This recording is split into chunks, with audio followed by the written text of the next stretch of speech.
Hello everyone, welcome back to my channel. In this tutorial, I'm going to demonstrate how to use hanging indent in Microsoft Word document.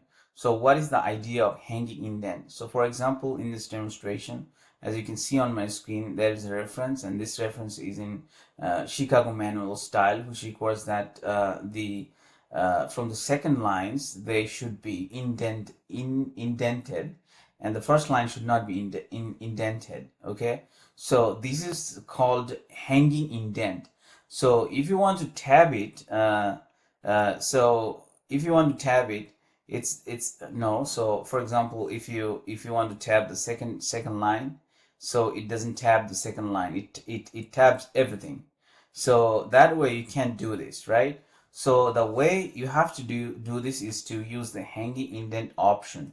So you have to be in the home tab, and then there's a little icon here, and if you hover over it, it says paragraph settings.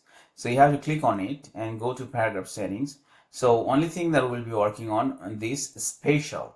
Okay, and there are several options under this drop down menu, and I'm going to select hanging.